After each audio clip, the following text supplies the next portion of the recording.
Ya, selamat siang sahabat Jawa Timur. Jumpa kembali bersama saya Tika Amsar di Breaking News Update COVID-19 Jatim News Today yang juga disiarkan serentak bersama Asosiasi Lembaga Penyiaran Publik Lokal Jawa Timur, Suara Sidoarjo, Persada Kabupaten Blitar, Pradia Suara Tuban, Ralita Pamekasan, Mahardika Kota Blitar, Ersal Nganjuk Suara Gresik, Suara Madiun, Malawopati Bojonegoro, dan RGR FM Tulungagung. Rangkuman kabar update penanganan COVID-19 untuk regional Jawa Timur segera sahabat simak dalam Update COVID-19. Update COVID-19. Ya, sahabat Jawa Timur, untuk mengawali jumpa kita untuk edisi hari ini ya, di hari Kamis 15 Oktober 2020. Kita akan mengupdate kabar bersama Karina Putri dari Suara Sidoarjo. PJ Bupati Sidoarjo laksanakan sidak protokol kesehatan di pabrik Sidoarjo. Selengkapnya bersama Karina, silakan Karin. Iya baik, terima kasih Tika dan juga seluruh pendengar yang ada di Jawa Timur. Pemerintah Kabupaten Sidoarjo terus melakukan operasi justisi di lingkungan pabrik. Hal ini dilakukan sebagai upaya percepatan untuk masuk ke zona kuning penanganan COVID-19. Budiono, PJ Bupati Sidoarjo mengatakan, salah satu upaya percepatan yang dilakukan adalah memantau langsung pelaksanaan protokol kesehatan yang dilakukan sejumlah pabrik di wilayah Sidoarjo. Budiono menambahkan, target dalam 2 minggu Sidoarjo menjadi zona kuning harus dilakukan. Operasi justisi ini dilakukan ke beberapa desa dan kecamatan serta industri yang ada di Kabupaten Sidoarjo. Ia juga meminta memperbanyak lagi tempat cuci tangan dan penyediaan cairan pencuci tangan di dalam pabrik. Dari hasil pengamatan di 2 pabrik, hasilnya adalah kedua perusahaan itu sudah menerapkan protokol kesehatan dengan baik. Keduanya juga sudah memiliki SOP protokol kesehatan. Jika ada karyawan yang melanggar protokol kesehatan, akan diberikan sanksi internal. Dan sanksi akan diperberat jika ada pegawai yang terkena razia operasi justisi akan diberikan surat peringatan. Demikian, saya Karina Putri, Suara Sidoarjo, melaporkan untuk Jatim News Today. Kembali ke studio bersama.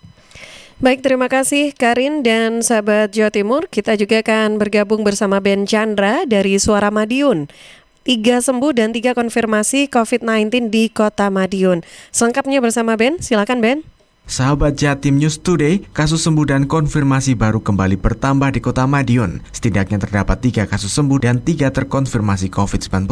Masyarakat dihimbau untuk tetap mengedepankan protokol kesehatan dengan memakai masker, jaga jarak, dan selalu mencuci tangan dengan sabun. Kasus sembuh pertama nomor 125 berinisial ZS 22 tahun berjenis kelamin laki-laki, warga Kelurahan Cogaten. ZS terkonfirmasi pada 29 September yang lalu. Kasus sembuh kedua nomor 137 berinisial RN 36 tahun berjenis kelamin perempuan, warga Kelurahan Oro-Oro Ombo. RN terkonfirmasi pada 4 Oktober yang lalu. Kasus sembuh ketiga nomor 140 berinisial AW, 44 tahun berjenis kelamin perempuan, warga Kelurahan Winongo. AW terkonfirmasi pada 8 Oktober yang lalu. Sedangkan penambahan kasus konfirmasi pertama nomor 144 berinisial S, 79 tahun berjenis kelamin perempuan, warga Kelurahan Rejomulyo. S dirawat di salah satu rumah sakit di Kabupaten Lamongan. Beberapa hari dirawat, S akhirnya meninggal dunia dan dimakamkan di Kota Madiun. Hasil swab test baru dikirim kemudian dari rumah sakit di Lamongan dengan hasil positif COVID-19. Kasus konfirmasi kedua nomor 145 berinisial SAS 36 tahun berjenis kelamin laki-laki, warga Kelurahan Cogaten. Setelah menjalani swab test, SAS terkonfirmasi positif COVID-19. Saat ini SAS menjalani isolasi di salah satu rumah sakit di Kota Madiun dengan kondisi stabil tanpa keluhan. Selanjutnya, kasus konfirmasi ketiga nomor 146 berinisial ST 59 tahun berjenis kelamin perempuan, warga Kelurahan Kelun. Setelah menjalani swab test, ST dinyatakan positif COVID-19. Saat ini ST menjalani isolasi di rumah sakit rujukan COVID-19 di Kota Madiun. Total kasus konfirmasi di Kota Madiun menjadi 146 orang dengan posisi 130 diantaranya telah sembuh. 8 lainnya masih dalam perawatan dan 8 orang meninggal dunia. Tambahan 1 kasus meninggal dunia dari kasus nomor 144. Saya Ben Chandra, Radio Suara Madiun untuk Jatim News Today. Baik, terima kasih Ben dan sahabat Jawa Timur. Kita juga akan bergabung bersama Kirana Nisa untuk selanjutnya dari LPPL Mahardika FM Kota Blitar. Denda pelanggar protokol kesehatan COVID-19 pada operasi justisi di Kota Blitar terkumpul 4,75 juta rupiah. Selengkapnya bersama Kirana, silakan. Polres Blitar Kota terus mengencarkan operasi justisi untuk menegakkan protokol kesehatan COVID-19.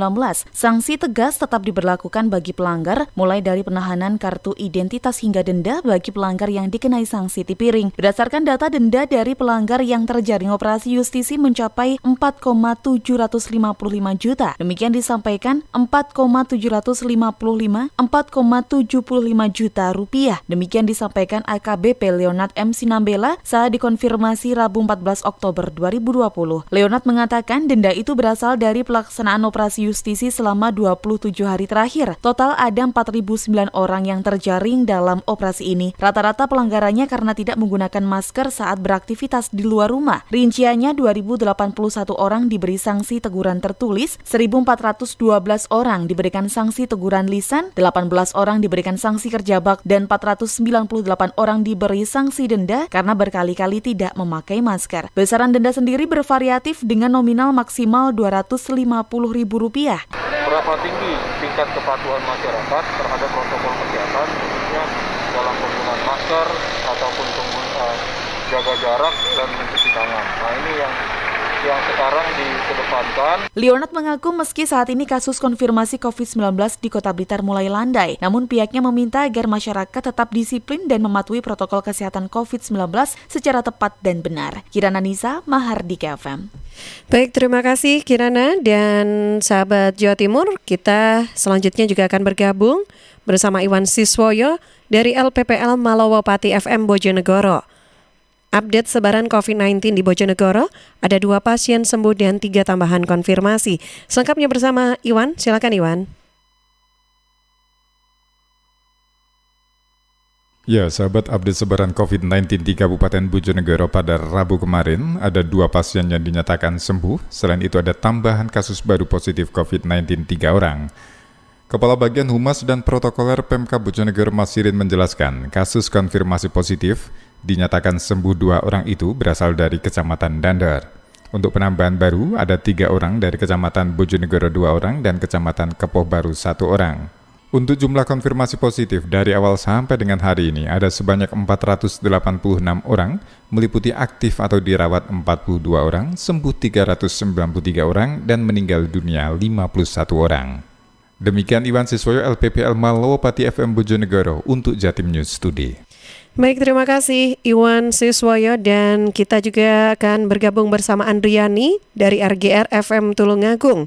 Pembinaan pelaku seni tradisional Kabupaten Tulungagung tahun 2020 di era new normal. Selengkapnya bersama Andriani, silakan.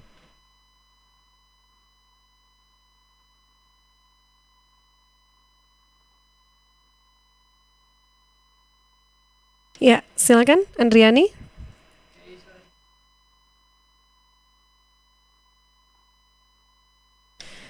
Ya, kita coba bergabung bersama Andriani dari RGR FM Tulungagung. Silakan Andriani untuk laporan selengkapnya atau informasi selengkapnya.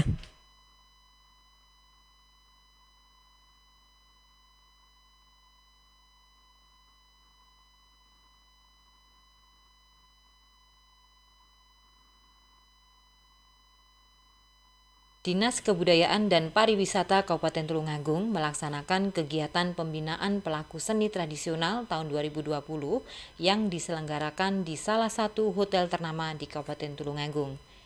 Acara yang dimulai tepat pukul 9.00 diikuti oleh para pelaku seni se-Kabupaten Tulungagung. Seluruh peserta sudah melaksanakan protokol kesehatan dengan benar.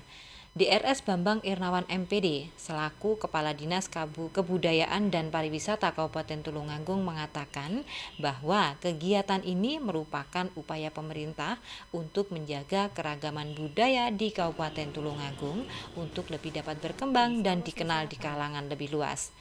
Selain itu, di era new normal ini, khususnya bagi pelaku seni atau seniman di Kabupaten Tulungagung, diharapkan dapat tampil kembali sehingga dapat mendorong pemulihan ekonomi seniman yang berasal dari setiap tampilan ataupun pagelaran. Mari kita semua membiasakan diri dengan tata kehidupan yang baru, yakni melaksanakan protokol kesehatan demi keselamatan kita bersama.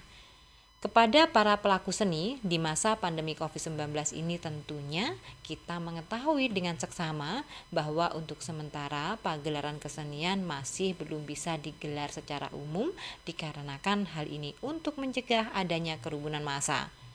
Untuk itu dapatnya menampilkan kegiatan kesenian secara virtual seperti halnya yang telah disimulasikan pada bulan Agustus yang lalu. Mari kita bersama-sama harus mentaati protokol kesehatan untuk mencegah penyebaran virus COVID-19 dan semua harus penuh kesabaran serta memperbanyak berdoa supaya virus COVID-19 segera hilang.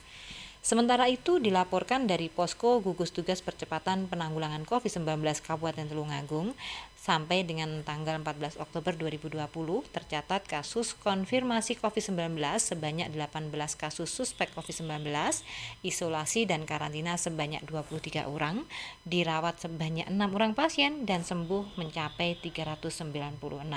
Dan sampai saat ini tercatat pasien yang meninggal sebanyak 3 orang. Demikian saya Andri dari 90,1 RJR FM melaporkan untuk Jatim News Today. Ya, terima kasih Andriani. Dan terakhir sahabat, kita juga akan bergabung bersama Risma Erina dari Persada FM Kabupaten Blitar. Pulihkan dampak pandemi Corona, Pemkab Blitar luncurkan 20.000 bantuan pangan. Selengkapnya bersama Risma, silakan.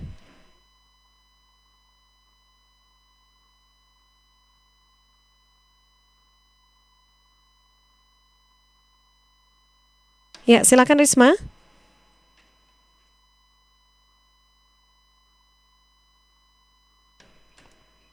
Ya, kita coba tersambung bersama Risma Erina dari Persada FM Kabupaten Blitar. Pemerintah Kabupaten Blitar kembali meluncurkan bantuan jaring pengaman sosial dari Provinsi Jawa Timur tahap ketiga. Kegiatan ini secara simbolis diberangkatkan oleh PJS Bupati Blitar, Budi Santosa, didampingi Sekretaris Daerah Kabupaten Blitar Toto Subihandono di halaman kantor Pemkab Kanigoro pada hari ini. Budi Santosa mengatakan, pemberian bantuan jaring pengaman sosial kepada masyarakat yang kurang mampu merupakan salah satu strategi untuk memulihkan dampak yang ditimbulkan oleh penyebaran virus corona, sehingga pemerintah daerah menyalurkan bantuan JPS berupa sembako sebanyak 20.000. Ia menjelaskan selain membantu warga, JPS ini juga sangat berpengaruh terhadap para pelaku usaha mikro kecil menengah, karena sejauh ini Pemkab Blitar telah berkomitmen memberdayakan produk lokal untuk bantuan sosial selama corona. Terakhir, Budi Santosa mengingatkan seluruh masyarakat di Kabupaten Blitar ketika mengambil bantuan JPS dari Pemprov Jatim agar memperhatikan anjuran protokol kesehatan seperti memakai masker dengan baik, menjaga jarak dan mencuci tangan menggunakan sabun di air yang mengalir. Demikian, saya Risma Erina LPPL Radio Persada FM Kabupaten Blitar melaporkan untuk Jatim News Today. Baik, terima kasih Risma dan sahabat Jawa Timur. Informasi yang disampaikan oleh Risma Erina sebagai info terakhir yang bisa kami berikan untuk Anda dalam program Jatim News Today, Breaking News Update COVID-19 untuk edisi hari ini. Anda bisa ikuti kembali setiap Senin sampai Sabtu jam 11:05 waktu Indonesia Barat, yang juga disiarkan serentak bersama Asosiasi Lembaga Penyiaran Publik Lokal Jawa Timur, Suara Sidoarjo, Persada Kabupaten Blitar, Pradia Suara Tuban, Ralita Pamekasan, Mahardika Kota Blitar, Ersal Nganjuk Suara Gresik, Suara Madiun, Malawapati Bojonegoro, dan RGR FM Tulungagung. Siang ini saya Tika Amsar juga harus pamit undur diri. Sampai jumpa. Perkembangan penanganan COVID-19 untuk wilayah regional Jawa Timur sudah sahabat simak dalam Update COVID-19. Update COVID-19. Update COVID-19 bisa sahabat simak Senin sampai Sabtu jam 11 siang. Persembahan dari Asosiasi Lembaga Penyiaran Publik Lokal Jawa Timur.